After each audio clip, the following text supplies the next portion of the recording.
Selamat siang, shalom. Salam damai sejahtera di dalam kasih Tuhan Yesus Kristus. Indah sekali kalau kita boleh ada di dalam hadirat Tuhan. Bapak Ibu Saudara, saya ingin juga mengucapkan selamat datang. Jika ada Bapak Ibu Saudara yang mungkin baru pertama kali hadir ya di Happy Family Center di Rungkut ini.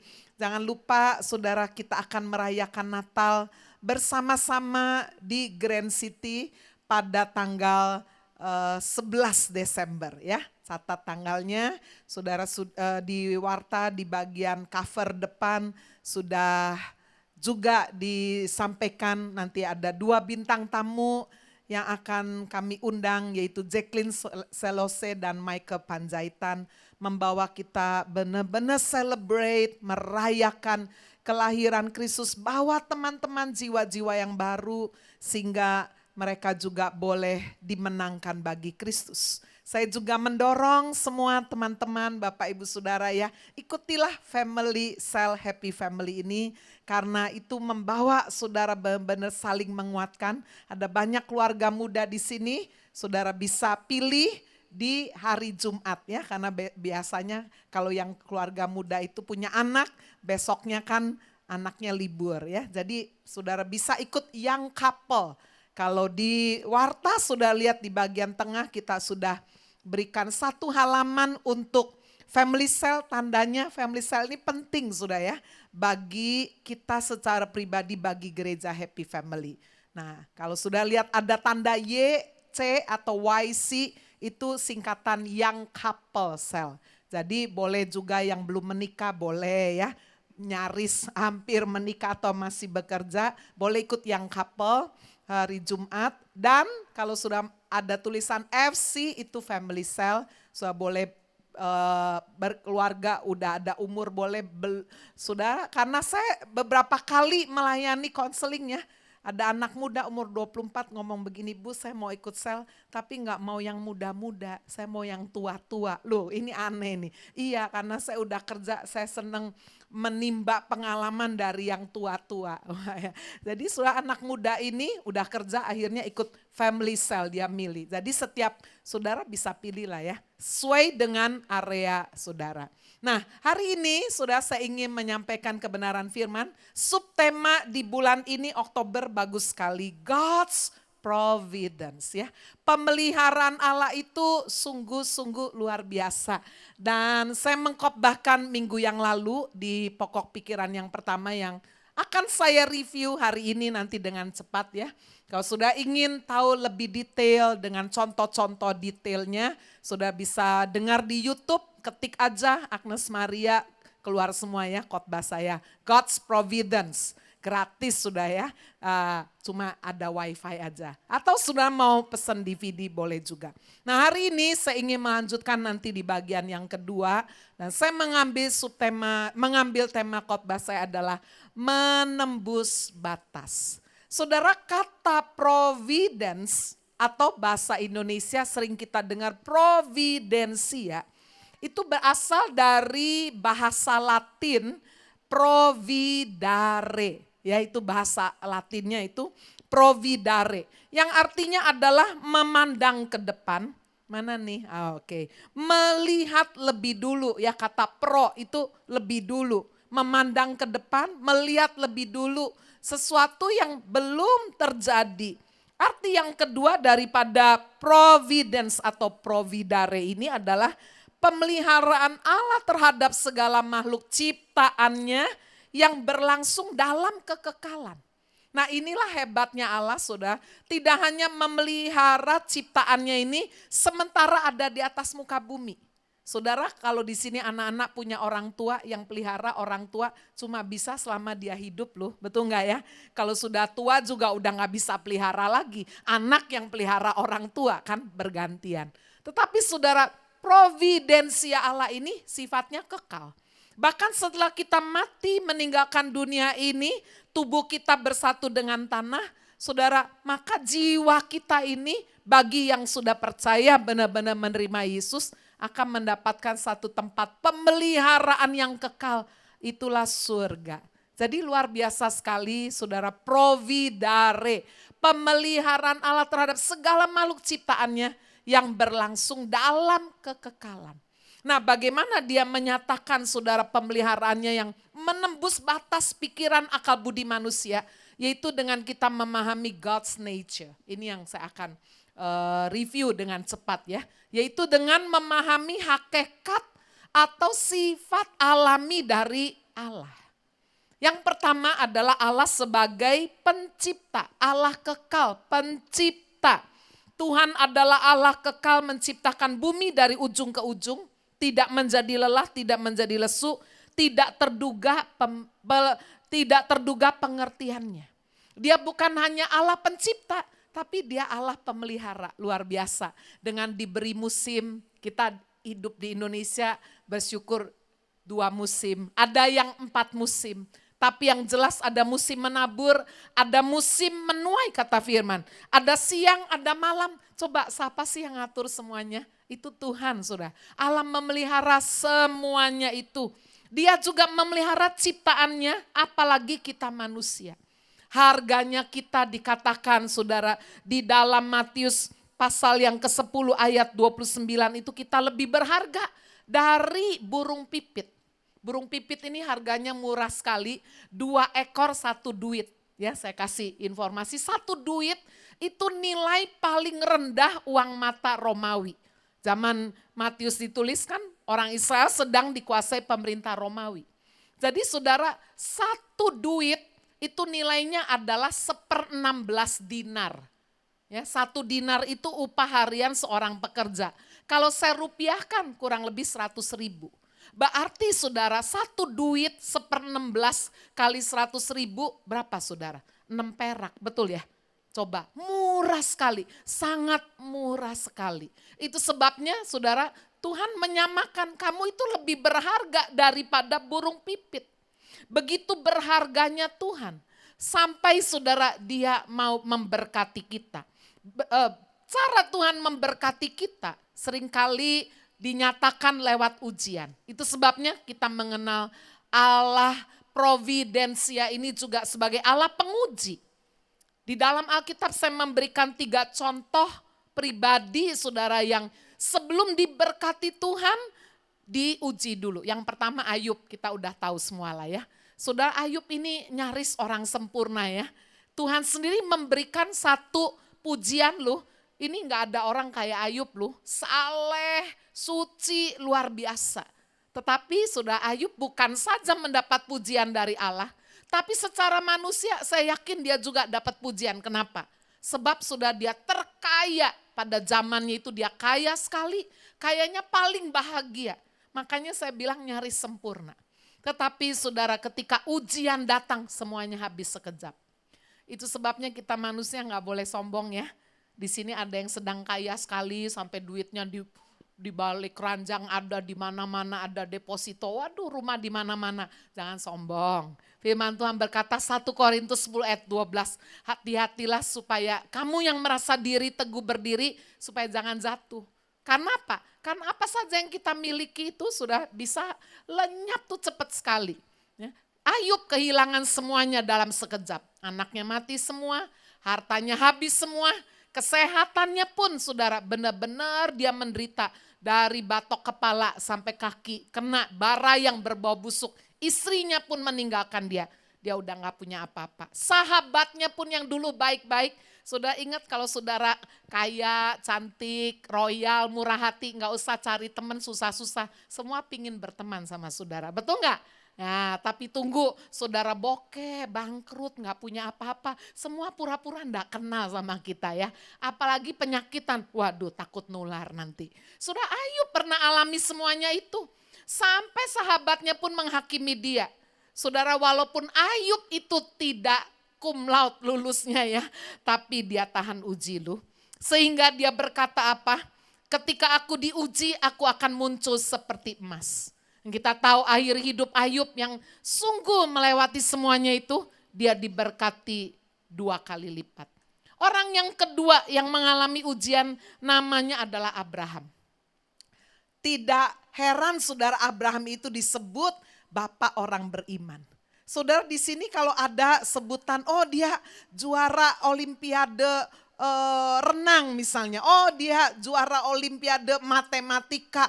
Pasti saudara, gelar itu tidak cuma dikasih tanpa ada ujiannya lebih dulu. Setuju nggak?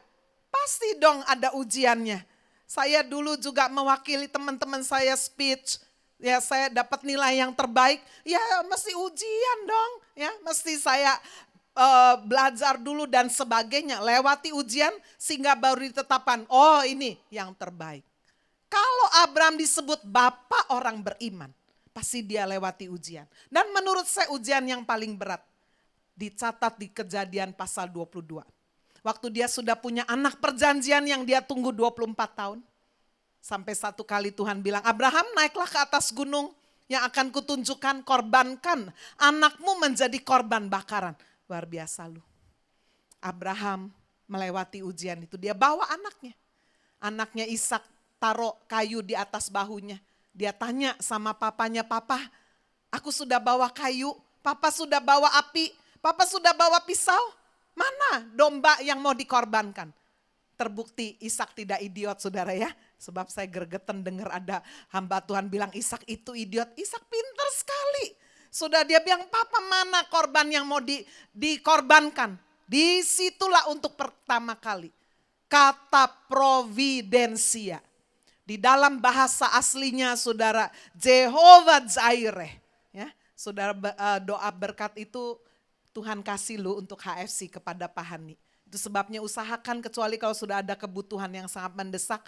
Ya kalau bisa sampai selesai terima doa berkat.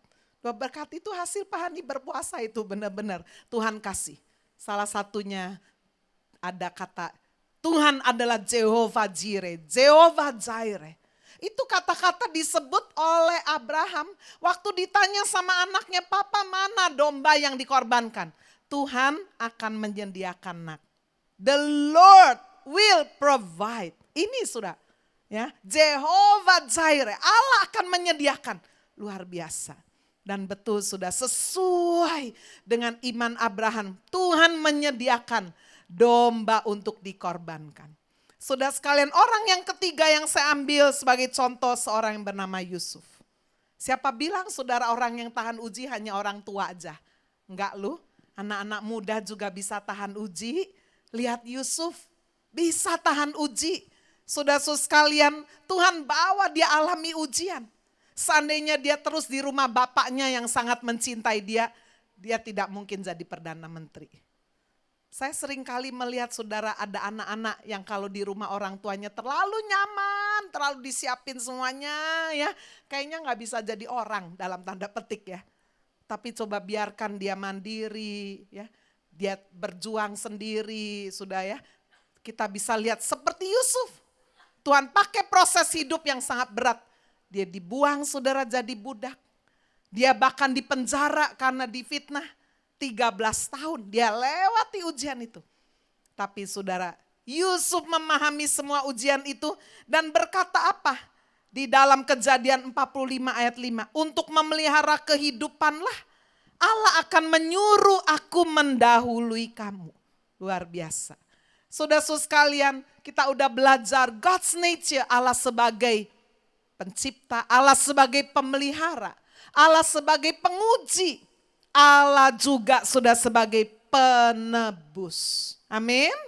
Saudara-saudara sekalian, dia tidak cuma kasih teori. Dia tidak cuma hanya kasih perintah. Tapi dia menjadi teladan. Saudara, dia tidak hanya berkata, ampunilah orang yang bersalah kepadamu. Tapi dia alami bagaimana ketika dia dilukai, dihianati. Saudara-saudara sekalian, ketika dia dirajam, ketika dia dicambuk. Dia berkata, ampuni mereka, aku mengampuni mereka. Saudara sekalian, dia menebus hidup kita dengan memberikan hidupnya, nyawanya, darahnya dicurahkan. Saudara-saudara sekalian, seorang dokter di abad 20 bernama Evan O'Neill. Dia mengoperasi usus buntu sudah 4.000 kali. Itu zaman dulu saudara, orang kalau mau operasi buntu, operasi usus buntu itu harus dibius total. Tetapi saudara Evan O'Neill ini menjumpai bahwa ternyata ada orang-orang tertentu mungkin karena alergi ya. Jadi belum sempat dioperasi usus buntu udah mati. Kenapa sudah? Kena bius total. Jadi akhirnya dia sudah kepada pasien itu kasih tahu, kamu nggak usah bius total ya, bius lokal aja. Nggak ada yang mau sudah, karena mereka takut sakit. Saudara, this is a true story, saudara bisa lihat itu. Nama dokternya Evan O'Neill. Akhirnya saudara, dia melakukan uji coba terhadap siapa? Karena nggak ada yang mau dibius lokal zaman itu. Dia mencoba dirinya sendiri. Dia bius lokal dirinya sendiri, dia belek perutnya sendiri, dia operasi sendiri, dikelilingi suster-suster saudara, ya. Dan saudara, dia potong sendiri usus buntunya, bius lokal, dia jahit sendiri dan dia bilang, aku nggak apa-apa kan, aku hidup kan. Sejak saat itu saudara, orang mau bius lokal. Itu sudah dia berkata, if a surgeon could actually do the work upon himself, there need be no fear on the part of the patient of having another do it. Katanya ya. Jadi dia bilang apa, kalau seorang dokter bedah mau benar-benar mengerjakan dirinya sendiri supaya orang lain gak takut. Ini loh aku contoh, aku lu bedah sendiri tapi pakai bius lokal. Ya, ambil sendiri, gunting, sobek-sobek sendiri, sudah jahit-jahit, potong-potong sendiri. Waduh, dan besoknya dia bilang, lihat aku sudah sembuh. Resiko orang bius total itu lebih besar. Saudara-saudara sekalian, luar biasa. Bukankah Kristus melakukan jauh lebih itu ya? Dia tidak suruh orang lain yang mati. Dia tidak suruh orang lain cuma korbankan binatang. Dia bilang apa? Aku mengorbankan diriku. Amin. Sebab tidak ada korban yang lebih sempurna daripada korban Kristus. Luar biasa, God's providence. Setelah dia menebus, dia juga mau menjadi Allah pewaris. Dia tidak cuma bilang begini, kamu sudah saya tebus, udah ya jadi budak, jadi pekerjaku, jadi hambaku. Kita udah kamsia, udah senang. Itu sama seperti cerita ketika seorang membeli budak di pasar budak. Lalu dibawa pulang, waktu budaknya udah dibawa pulang, dia bikin surat bebas. Mulai hari ini kamu saya bebaskan. Budaknya bingung, loh saya kan udah dibeli sama Tuhan. Iya, mulai hari ini saya bebaskan kamu. Kamu gak jadi budak lagi. Sampai di depan pintu, budaknya balik lagi berkata, Tuhan saya mau tetap mengabdi. Saya takut, saya walaupun udah bebas, itu di luar sana. Tuhan saya yang lama itu jahat sekali. Saya pasti ditangkap lagi, saya dirantai lagi, nanti saya dijadiin budak lagi. Jadi dia bilang, Tuhan terimalah saya sebagai pekerja Tuhan. Saya mengabdikan diri saya. Saudara paham arti rohaninya. Yesus sudah memerdekakan kita, menebus kita, membeli kita dengan darah yang mahal. Tapi jangan menyia-nyiakan kemerdekaan kita. Amin. Kalau sudah bilang, oh merdeka dosa aja. Saudara ditangkap lagi sama Tuhan yang lama nanti. Sama iblis itu. Tapi apa yang bisa kita lakukan? Kita mengabdikan diri kita kepada Kristus. Ini yang luar biasa. Tetapi saudara yang luar biasa, lebih luar biasa. Allah pewaris. Coba kita lihat sudah ya bagian ini. Bagaimana dia memberikan kepada kita satu status bukan hanya sebagai hamba. Tetapi sebagai ahli waris. Ya, di dalam Roma pasal yang ke-8 ayatnya yang ke-17. Saudara-saudara sekalian, dia mau benar-benar menjadikan kita ahli waris daripada kerajaan surga. Itu sebabnya Bapak Ibu Saudara, sama seperti budak ini ketika dia setia, tuannya menulis surat wasiat. Kamu bukan lagi hamba, kamu adalah ahli waris. Kamu bersama-sama mendapatkan warisan. Wow, itulah kita. Amin Saudara. Seharusnya kita very grateful, sangat bersyukur. God's providence. Hari ini saya masuk kepada bagian yang kedua. Setelah kita memahami God's nature, maka kita mau melakukan bagian kita. Man's responsibility. Yaitu tanggung jawab kita sebagai manusia. Karena Tuhan tidak ciptakan kita sebagai robot. Yang yang dikasih tombol. Pencet tombolnya, I love you, I love you, I love you. Tidak. Saudara lihat ya, orang-orang di Jepang sekarang banyak yang gak mau punya istri. Punyanya apa sudah? Istrinya robot. Kayak wanita cantik, persis. jalan-jalan, bawa ke taman. Ini robot saudara nggak bisa ngomel, coba nggak kayak istri kan. Wah ya, saudara mau disuruh apa aja, nggak pernah bilang aku capek, nggak pernah bilang mana duitnya, nggak pernah. Nah, makanya katanya pria Jepang memilih kawinnya sama robot aja saudara ya, bisa melayani semuanya. Wah, Tuhan tidak ciptakan kita sebagai robot. Apa sudah tanggung jawab kita kepada Tuhan? Yang pertama adalah menyembah Tuhan. Yesaya 43 ayat 7 berkata, semua orang yang disebutkan dengan namaku yang kuciptakan untuk kemuliaanku. Jadi saudara harus tahu, kita diciptakan tuh loh saudara, bukan untuk supaya kita senang-senang sendiri lalu memanipulasi kebaikan Tuhan, anugerah Tuhan. Tuhan berkati saya, sembuhkan saya, Tuhan buat saya bahagia. Saya terus, lihat. Inilah yang maksud tujuan Tuhan. Semua orang yang disebutkan dengan namaku yang kuciptakan untuk apa? Kemuliaanku kata Tuhan. Yang kubentuk dan yang juga kujadikan. Bahasa Inggrisnya bagus sekali. To show forth his praises. Untuk menyatakan kemuliaannya. Ini responsibility kita. Jadi kalau hidup saudara sudah menjadi anak Tuhan, dibebaskan, dimerdekakan, jadi ahli waris. Apa bagian saudara, tanggung jawab saudara? Ini menyembah Tuhan. Menyembah itu bukan cuma lewat pujian, penyembahan. Lewat hidup kita, lewat pekerjaan saudara. Saudara sebagai ibu rumah tangga, pasti ada masalah. Ada saat anak-anak bikin kita sebel, mangkel. Saudara, kita melakukan tugas kita sebagai satu penyembahan. Membawa anak-anak kita menjadi keturunan yang ilahi. Ibu-ibu sebagai istri melayani suami seperti untuk Kristus, walaupun suaminya mungkin kadang menyebalkan ya, tapi kita melayani seperti untuk Tuhan. Kita menjadi surat yang terbuka, bisa dibaca oleh semua orang. Di tempat praktek sudah sebagai dokter, insinyur, arsitek, sudah sebagai notaris, sudah sebagai akuntan, apa aja, pedagang, pengusaha. Semua orang ingin melihat apakah hidup kita menjadi satu penyembahan. Apakah hidup kita menjadi terang sehingga orang berkata lain ya. Kristennya kita tidak cuma hari Minggu, haleluya puji Tuhan. Di luar itu kok gak ada bedanya engkau satu ini ya. Kalau di hari lain kok sering ketemu itu ya di tempat remang-remang ya. Pulangnya sampai mabok-mabok. Loh kok gak cocok ini. Man's responsibility adalah apa? Worship God. Amin. Menyembah Tuhan. Jangan ada ilah lain, Tuhan itu gak mau diduakan. Ya, jadi sudah Alkitabnya kita, khususnya perjanjian baru, Tuhan mau kita hanya punya satu pasangan hidup aja. Amin. Sampai maut memisahkan, jangan dua apalagi empat, aduh sudah satu aja gak habis ya.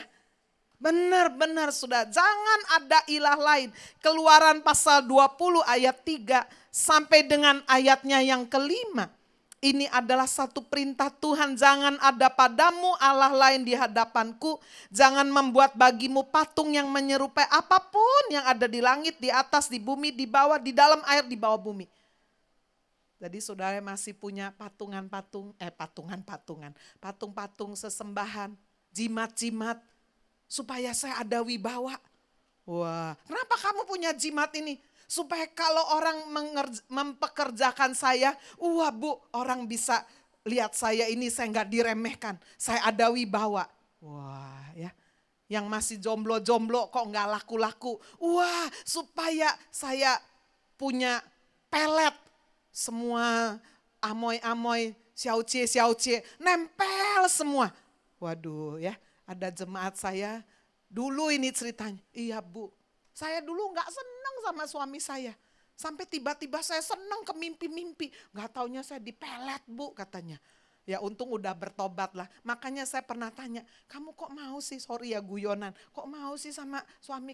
Aduh bu, aku dulu dipelet. Wah hati-hati nih ya. Saudara, cinta ditolak, dukun bekerja katanya. Wah kita orang Kristen gak boleh lu begitu-begitu. Amin. Jangan ada ilah lain. Resikonya nggak main-main loh saudara. Di ayat 5, jangan sujud menyembah kepadanya atau beribadah kepadanya. Sebab aku Tuhan Allahmu adalah Allah yang cemburu, yang membalaskan kesalahan bapa kepada anak-anaknya sampai ke keturunan ketiga, keturunan keempat. Saya sering memperhatikan saudara orang yang orang tuanya itu penyembah berhala. Itu kutuknya itu sampai keturunan-keturunan tuh nggak nyambung terus. Makanya saudara kalau di sini ada yang udah kerja keras, rajin, tapi kok rasanya ya berkat itu cuma lewat loh, nggak pernah berhenti. Nyaris berhasil, loh kok nggak jadi lagi. Nyaris ikut tender, wah aku pasti menang. Lewat toh, lewat cuma bolak-balik, lewat aja. Ya ngiming-ngimingi, nggak pernah stay. Nah, saya udah kerja keras tuh Bu. Nah, mungkin sekali ada kutuk. Mungkin dalam hidup rumah tangga saudara itu, waduh keturunannya kawin cerai, kawin cerai, kawin cerai. Nah, saya nggak bilang semua yang kawin cerai kutuk lu ya. Tapi bisa lu saudara, itu juga karena cursing. Atau sakit, kecelakaan terus, kecelakaan sakit, nggak mari-mari. Mungkin loh. Ya. Sebab ini saudara, penyembahan berhala itu kutuknya itu sampai menurun. Patahkan, hancurkan, putuskan. Papanya, engkongnya Pak Hani itu pemain kuasa gelap saudara di Kupang. Dan saya melihat keturunannya Bapak, kecuali yang melayani Tuhan sungguh-sungguh tidak kena. Tapi kalau yang enggak melayani Tuhan, aduh hidupnya saudara ngepres luar biasa, susah. Saya melihat itu, kutuknya turun. Tapi yang melayani Tuhan benar-benar terbebas. Itu sebabnya saudara-saudara sekalian Tuhan mau jangan ada ilah lain. Berhenti, putuskan. Mata rantai itu harus diputuskan. Saudara firman Tuhan juga berkata dalam 2 Korintus 4 ayat 4. Agar kita waspada terhadap ilah zaman ini. Yaitu orang-orang yang tidak percaya. Yang pikirannya telah dibutakan oleh ilah zaman ini. Paulus loh yang ngomong ini. Apa sih ilah zaman ini? Saudara, saya coba periksa, ilah zaman ini, zaman dulu, zaman nanti sama. Siapa saudara sourcesnya? Iblis. Ilah zaman ini juga setan yang bekerja lewat apa? Cinta akan uang, kekayaan. Lewat apa? Seks yang tidak halal ya. Seks sendiri bukan dosa loh. Tuhan yang ciptakan seks. Tapi kalau seksnya itu dilakukan kepada bukan pasangan, dan waktu belum diberkati menikah, baru saudara. Itu dipakai oleh iblis untuk menghancurkan hubungan kita dengan Tuhan. Tuhan bekerja sudah lewat perzinahan. Tuhan bekerja, iblis bekerja lewat perzinahan, menghancurkan luar biasa. Ya, bukan cuma cinta akan uang, kekayaan, hidup amoral. Sekarang nyerempetnya udah bukan lagi pasangan yang lawan jenis, tapi teman jenis, gitu ya. Jadi saya pikir-pikir benar juga kalau saudara suami istri itu nggak cocok, banyak perbedaan. Bahasa Indonesia bagus sekali, lawan jenis. Makanya kenapa orang saudara pertama menikah dengan lawan jenis, setelah dia punya anak, mungkin usianya masuk 40, lalu dia cerai dengan suaminya, dia sekarang punyanya apa? Teman jenis. Perempuan dengan perempuan. Salah satu jadi laki. Laki dengan laki. Kenapa? Lebih cocok. Laki sama perempuan capek. Ya, Papa, aku boleh suaminya ngomong sama istrinya, Mama, aku boleh nge-gym. Ya udah pergi sana. Wah, ya. Waktu pergi istrinya pulang nggak nyambut, ngamuk terus. Lo katanya boleh pergi. Nah, itu bahasanya perempuan itu laki-laki nggak ngerti. Ya udah pergi sana. Artinya apa? Jangan sekali-sekali pergi. Gitu ya. Perempuan itu aneh, memang makhluk aneh. Coba bapak-bapak pasti rasa ya. Han, bagus nggak Han? Pakai yang merah. Oh bagus itu, bagus. Aku enggak seneng, bosen merah. Ganti dia kuning. Han, kuning bagus Kak. Ya lumayan cocok juga sama warna kulitmu. Ya udah. Han, ini hitam. Aduh kok hitam lagi. Enggak, aku suka yang ini. Loh, ya apa sih? Udah tanya merah, kuning. Akhirnya yang dipilih siapa? Yang kesenengannya dewek. Ya itu perempuan. Bapak-bapak jangan bingung, itulah perempuan. Nggak tahu ini urat syaraf di otaknya itu beda. Jelimet itu ya.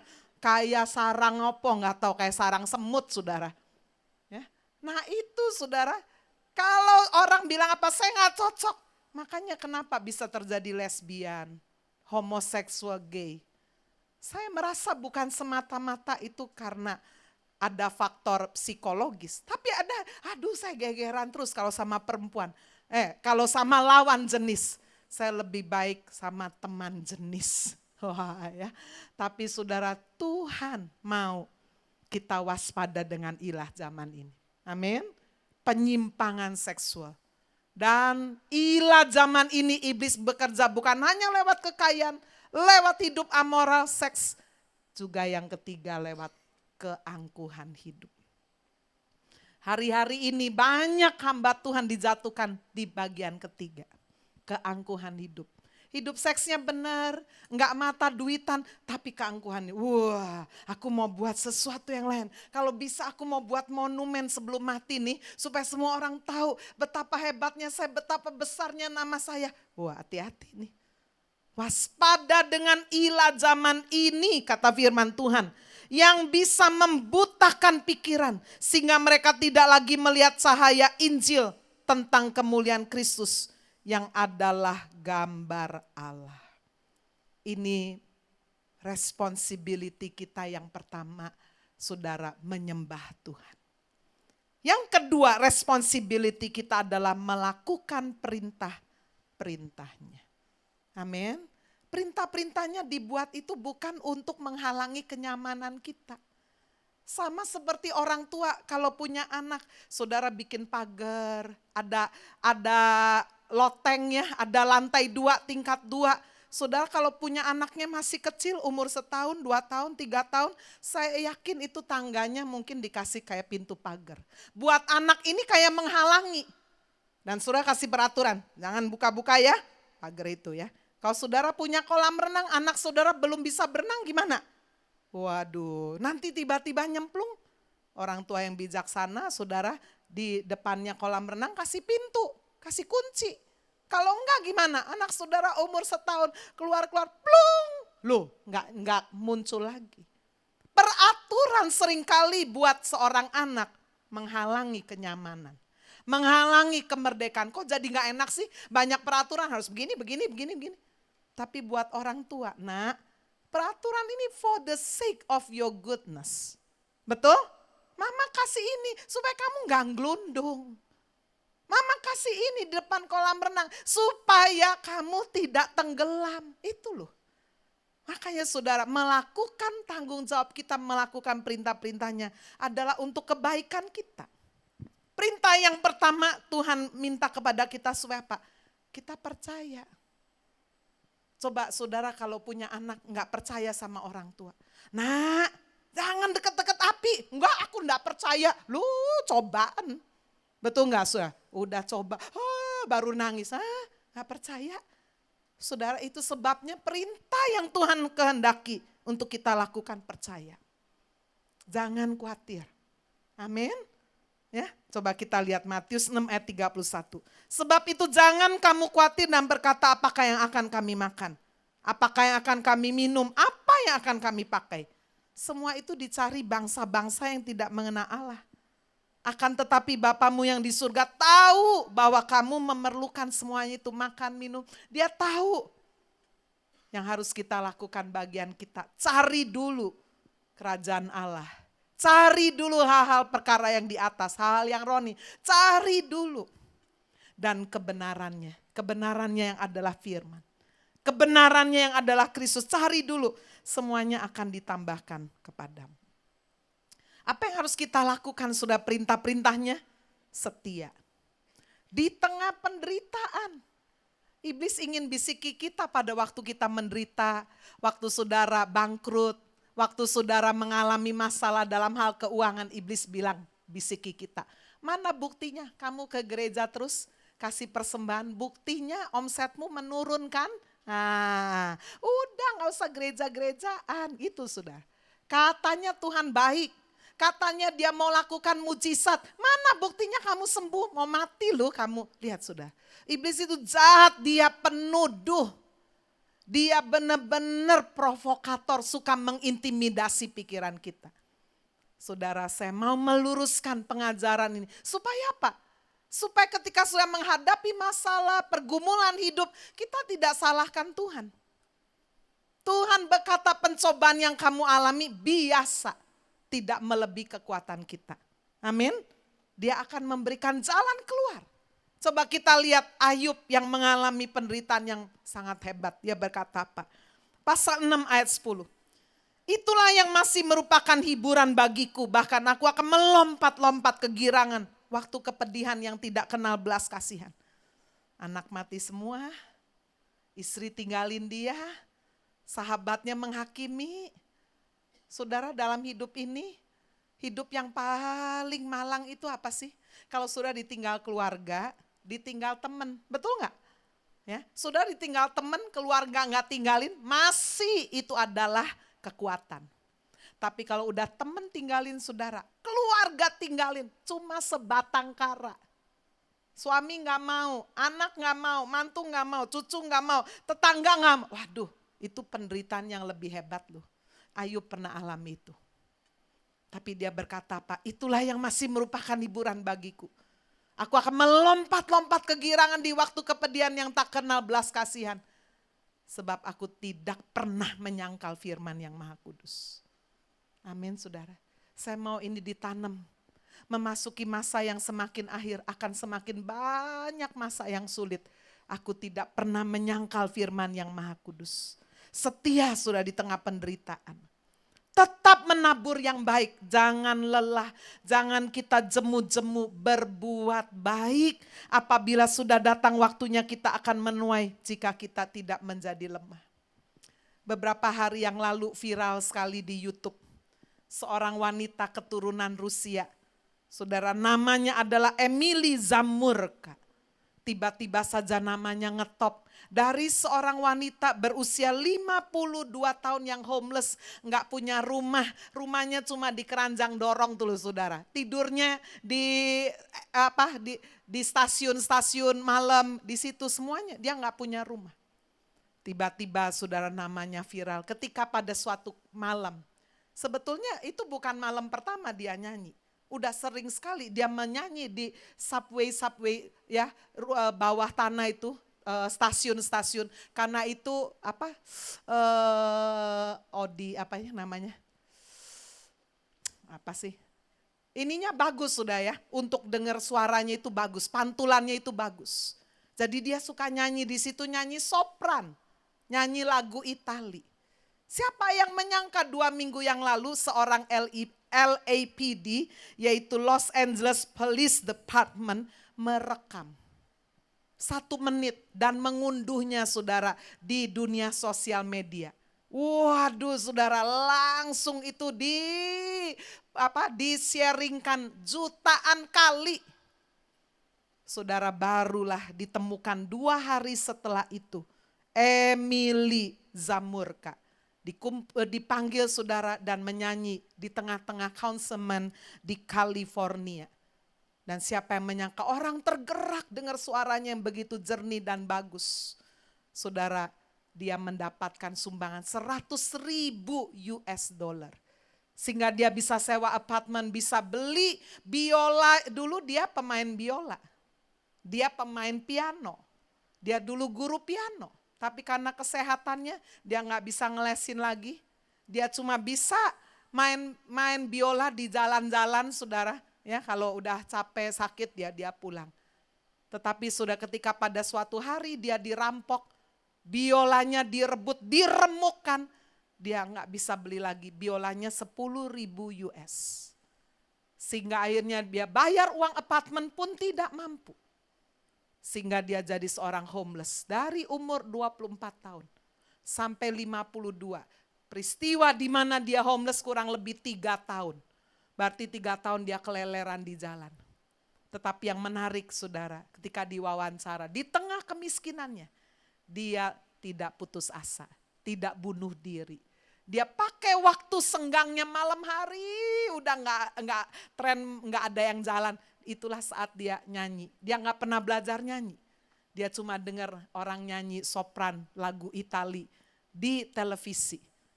Siapa yang menyangka? Setelah sekian tahun, belas tahun, dia nyanyi gak pernah ada yang rekam sembunyi-sembunyi. Atas providensianya Tuhan. Amin, saudara percaya itu? Atas providensianya Tuhan. Malam itu Tuhan pakai seorang polisi untuk merekam. Dan ternyata ini mengubah jalan hidup. Coba kita lihat klip yang singkat ini 2 menit.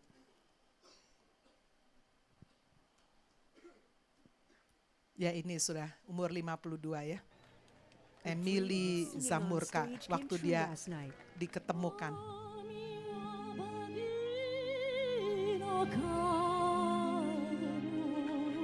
Emily Zamorka captivated a crowd of hundreds at a festival in Southern California. Just 2 weeks ago, her life was dramatically different. She was homeless and singing Puccini in an LA subway stop. Her voice so enchanting, it stopped an LAPD officer in his tracks. He recorded the 52-year-old Zamorka and posted it to the LAPD's Twitter account. The video immediately went viral. I feel so good, overwhelmed by people's comments, putting me on that pedestal which I feel like I don't deserve. The tweet has been viewed over 1 million times. Zamorka's singing capturing the attention of people all over the world, including Broadway star Kristen Chenoweth. I want to send her money. You better continue on, okay? Because you got it, girl. I'm so touched that I'm speechless. I can't even put the words together. Zamorka says she was classically trained as a violinist during her childhood in Russia and moved to the U.S. in her 20s, and after a series of debilitating illnesses, found herself playing on the streets of Los Angeles to survive. 3 years ago, she says her beloved instrument was stolen. She turned to what she had left, her voice. Zamorka has never received any formal training. She says she learned to sing opera from watching television. Now, at least one recording contract has been offered. Another musician says they'd like to buy her a new violin. 2 crowdfunding pages have raised over $100,000. It is fulfilling my dreams.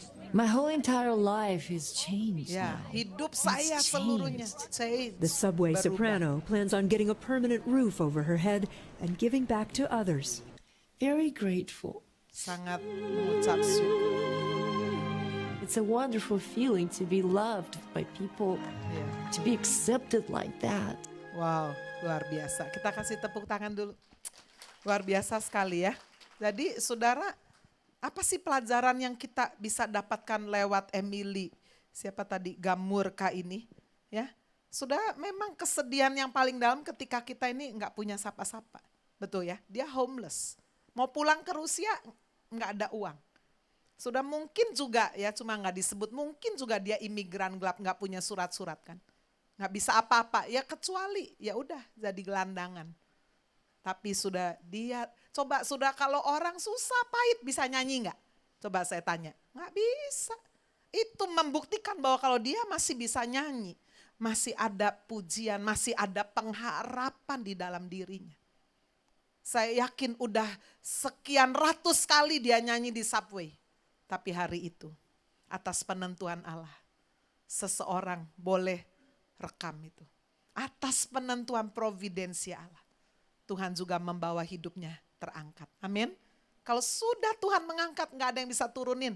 Kalau Tuhan sudah buka pintu, tidak ada yang bisa menutupnya.